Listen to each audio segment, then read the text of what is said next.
guys, Live for Love TV. I want you to like, share and subscribe.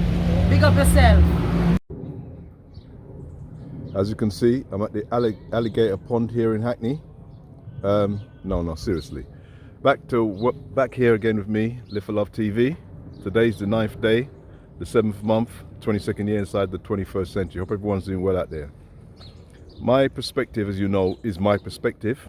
It's generally not backed by religious perspectives, it's not backed by political perspectives, it's not backed by a gang, and it's not backed by the red or the blue. So my perspective is just my perspective. So you take it if it does you any good, as I normally say, and if it doesn't do you any good, you move on. Today I'm going to talk about gentrification. Now, it's a black perspective. Now, here we go. Gentrification, I'm sure many of you were hearing that word or probably seeing the thumbnail or the title of this video or instantly got your view of what you think gentrification is, depending on how your community has sold it to you. I'm no different to you. Gentrification was sold to me as a very negative thing, very negative thing that I should be aware of. And for many years I was. But because I've traveled to many different places in the world and not just seen different things, but actually lived under different, let's call it, not say regimes, but different lifestyles, different countries, different continents, I see gentrification as it really is, as far as I'm concerned, from my perspective, as it really is, and not the way some of our leaders who just, I call them, just want to, get you behind them so they can give you some other agenda, so they can attack some people they want you to attack. Gentrification, as I think in the dictionary, is basically a regeneration of an area at the cost of the people who live there, the poorer people, the poor urban people that live in that area. So it's normally at that cost, new people coming in and businesses and stuff like that, and the regular people who were there, especially the ones who are not house owners and stuff like that, they actually get moved out. Now that, if instantly hearing it from that perspective, depending on where you're thinking about this, that sounds like it could be a very bad thing. But it's not necessarily a bad thing. Now I'm going to give you two perspectives. One of the gentrifications I was sold, I lived in a place many years ago called the Murder Mile in the UK. So those of you who remember that place being nicknamed will know exactly where I was living. I left that place and come back 20 years later to see the houses in that area have gone up fourfold, 5 times. The area is completely regenerated. Gentrification has happened. Many of the old faces that I used to see walking up and down are no more. Or if they are there, some of them are not in the best of conditions. And it's a different set of people than the ones I knew that are in the area. When you go down the road, you hear the same music. You smell the same aroma, let's say, coming out of some of the smoking pipes. And you hear the same music, but the people enjoying that and smoking those stuff are completely different to the people I grew up with, completely different to the people that I knew. So, yeah, sorry about that. Completely different to the people I grew up and the people I knew. So some people say that's gentrification in a way which will seem negative. But I want to flip it a little bit, because I've lived in other places, such as Ghana, because when you go to Ghana as a diasporian, you're of the same race as the people. You may from a different culture, but you're from the same race as the people. Now, the gentrification I was talking about, which you see in Hackney, for instance, in Brixton, in Canada, in Americas, all over the place, is talked about in a racial way. But the gentrification that happens in Africa is not racial. It's just people from different places coming into that place. It may be people from outside of, let's say, Accra, coming into an area where they never used to live in Accra, or people like me coming from diaspora countries. Now, just think about this. If I leave a place to go to another place, and I've done well enough to get some money behind me. Let's say I've got a couple of millions and I want to invest in an area, buy a house, invest in the area and live there and bring up my family. Am I going to invest in an area that is people are getting stabbed every 5 minutes, people are getting shot every 5 minutes, the streets are running so rough I can't send my children out on the street without, there's no way anybody in their right mind in that position will do that. So when I go to, let's say, Accra, for example, in Ghana, and I'm looking to go into an area, when I'm going to bring my millions into that area, I want to know that the government and the people in that area who run that area are going to clean the place up. They're not going to have people 2 o'clock, 3 o'clock in the morning chanting their songs and their religious songs outside my house so I can't sleep and go out in the morning and make my money. I wouldn't put up with that. They're not going to allow people to just litter and keep the place completely dirty with nothing clean. Not going to have roads that are completely unpassable and I can't use. That won't work. I wouldn't spend my money in a place like that. So anybody who's done something for themselves, and this is where you've got to jump from the emotional to the rational, because a lot of people haven't done anything for themselves. So when they use the word gentrification, of course they're going to be frightened by it because they've got nothing in their hands. They own nothing, and they haven't tried to do anything, or maybe they've been displaced in other ways, but they still haven't made their way through. So if you're coming in with that kind of money, you want certain standards, and being a person of the same race, people may see, oh, well, these people are coming from outside. But who is going to invest their money in any place, bags of money, lots of money, in a place that is not, as far as the person is coming, is not fit to live in? Because even the people who live in some of these areas don't see the areas fit to. They want it to be, regenerated, but they want to stay and behave the way they've always behaved. That's why gentrification, the way it's been sold to us by some of the people in our communities, in the Canadas, the Americas, in the UKs, is very misleading. It's almost like a dumbing down by certain people, big name people on YouTube, dumbing us down into believing gentrification is always bad. Gentrification is simply bringing money and business into an area. Nobody's going to spend money and leave it as it was. For those of you who still don't understand, I'm going to bring it down closer. I'm going to break it down even more, down into brass tacks. Let's look at it as a football. Imagine you have got money, you've got $1 billion, and you want to get into football, and you see a team languishing near relegation every year with a certain set of players, and they just about stay in the team, and people want new money to come in. Would you, in your right mind, put money into that club, knowing that, and leave those same players in place? Of course you wouldn't. When you come with your billions, the first things you're going to do is you're going to shift out the players you think that are not good enough for that team. They may be homegrown players, it doesn't matter. They may have been there for 10, 15 years, it doesn't matter. You have to get rid of them because you're looking to move the team up the league. That would be seen from the terms of what we're talking about as gentrification.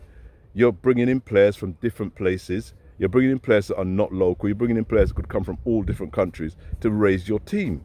Every single football team has done this in all of the countries. I don't care what country it is, in the UK, in France, in Germany, in Spain, in Italy. They all gentrification, and nobody complains about it. It's gentrification, it's just as we described just now. Money comes in and the old have to go out because they're not up to the level of what the person who's brought the money in says. Or do you want them to languish down the bottom and stay down there and probably get relegated from place to place, and eventually they end out of the league? No fans want that.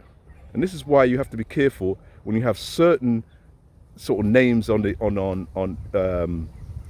YouTube or wherever in the community, in our community, coming to you and giving you gentrification as if it's the worst thing in the world, as if it's something that we should all be terrified for and we should stand up and protest about. It doesn't work like that. Gentrification can be a good thing and it can be a negative thing. It can be managed well, but it's not just a bad thing.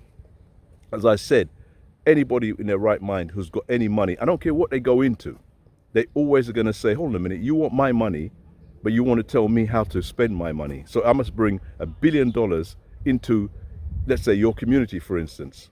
But I can't have any say of what goes on in that community. You lot can just run riot around the community, do whatever you want. It's not safe for me to park my car, not safe for me to come out of the house, not safe to send my children to school, but I must bring my $1 billion. You've got to be crazy. And this is what people sell us and dumb us down in our own community when they tell us that gentrification is a bad thing. When we ask for money, when we ask for people to come in and bring business, and they're going to bring their ideas with them. That's how they got the money in the first place. We can't do it. That's why we ain't got any money. We don't know how to change the area. That's why our area is run down. We don't know how to stop the knife violence. We don't know how to stop the gun crime. That's why it is as it is. you know what they do when they bring their money in? All of a sudden, the prisons are full. They start locking up almost everybody on a knife charge, and locking up people who've got anything to do with a gang. They put them together, and then all of a sudden they're all disappeared. The era has changed, and people are up in arms. But this is things that leaders have to think about and how they have to do. What we have is a lot of moaners and complainers, big name people though, where they got their little college in America or university, they got their big names up there and they got their books and they've written all of this, economics books and all that. But they can't lead. They couldn't lead a brass band. These people, they're not leaders, and the things they're telling you is not based on leadership. It's just based on knocking other people who are trying to lead. And I'm not saying that whoever has money has a right to do whatever they say. But if you're from the lower class, the urban class, like we've all come from, we have to get together and say, yes, we want this money in, and yes, we're prepared to do X, Y, or Z to get it in and to get. No one's going to bring it in just and give it to us. It's never happened anywhere in the world, and you watching this video, if you had that money, you wouldn't do it. In fact, most of these people, but when they do get their money, the first thing they do is leave our community. The same people who are telling you about gentrification. They win a bag of money or they earn a bag of money, they leave our place and go and live somewhere where none of us can afford to live. This is how clever they are. And when you see, BLM and people saying, oh, they used the community to get, what else could they have done? This is what people do. They just get the massive of people, dumb them down, get them behind them, know it's going to work every time, and just like a pyramid scheme, then they run off with the money. And people seem surprised by this. People are surprised by this. Remember, for those of you who are old enough, remember after the uprisings in the 80s, Margaret Thatcher sent out this man by the name of Michael Heseltine to go and see what was the problem in these urban areas, since they didn't know what was coming. They didn't see what was coming and they were shocked by it. He came back and he said, well, the economics down there is pretty bad, Maggie. We're going to need some money down there. And also these people are going to need some voice in the House so that we can cut them off before they even start any uprising. So we've got 4 MPs. I'm not going to name them, but we've got 4 MPs of colour in the House for the very first time. I don't know, at least one is dead. One is now in the House of Lords. One is still an MP in that area, and one of them has been, caught up on some, been run away after he's been accused of some child molestation or some rent boy stuff. I don't remember what it was, but this is what they did, and they gave money, and the money that they gave to almost every area, that urban areas, disappeared. Didn't get to me and you. The people who placed themselves as the community leaders at the time got into the position and started handing out the money to their little friends, their little brethren them. That's what they were doing. That's a reality. And the majority of people didn't get any of it. This is what's going to happen, and it's going to happen time and time again. So don't let these people dumb you down and just point the finger at these people. People who invest their money are going to have ideas of how to regenerate an area, to regenerate a business, to regenerate a football team, so that thing makes money again. You just don't give people money and expect, that it's going to do any good. A famous boxer gave £1 million to a college or some sort of thing in East London. What happened then? What happened to that college? Didn't last very long. You need ideas. You can't just have money without ideas. You need ideas, and you need people who are willing to fulfill and bring forward those ideas. And this is what gentrification is about. It's not always, yes, in certain countries it appears to be racial, but you have to remember that in the countries like America, Canada, and the UK, these are majority white countries. So if you're going to get a gentrification, of course it's going to be the majority white people that are going to come into those areas. It's a majority white country. If you get a gentrification in Ghana, it's going to be a black gentrification. It's not going to be a white gentrification, because the majority of people there are black. So that should make some sense to some people, and so they can understand that. Don't allow, and I'm not going to mention the name of some of these people, because some of these people, they sicken my stomach when I hear them talk back to our people and try to get them behind them in such a way so they can start beating and saying what they wanted to say about everybody in the world. They've got no leadership skills. They don't teach of any leadership skills, and they never put anything out that you can contradict. It's just get the people behind, and those people over there are bad. They're trying to do this. They're trying to wipe us out. They're trying to this. They're trying to that. Well, if they're trying to wipe us out, come up with some ideas, come up with some ways of generating money, come up with some places where we can live and we can bring our community together, a bit like Black Wall Street, how that was. Come up with a modern day Black Wall Street, wherever it is, yeah, so that we can start this thing all over again. Come up with some Garveyite ideas. Let's just use the things that we can make ourselves. Why don't we do that? Complaining about gentrification and people coming into your area, I don't have a problem with it. As I said, after living on different continents, coming back and seeing the place, it's completely different. It's a completely different demographic, different set of people. But why would I be upset about that? Because when my people came in to those areas, they did exactly the same thing. It was a completely different demographic from the people who were there 30 years before. That's what you call change. It's always going to happen.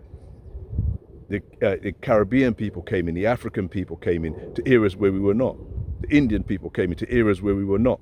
Now the Eastern Europeans are coming into areas to where they were not. This is change. This happens all the time. All the time. Don't let people ever be afraid or make you be afraid to observe change. When change is coming, this is the time to make real money. You just have to see it coming and be rational, not emotional, be rational, and you'll be in place to do the things that you need to do. Anyway, take care. See you soon. Live for Love TV. People, one step more.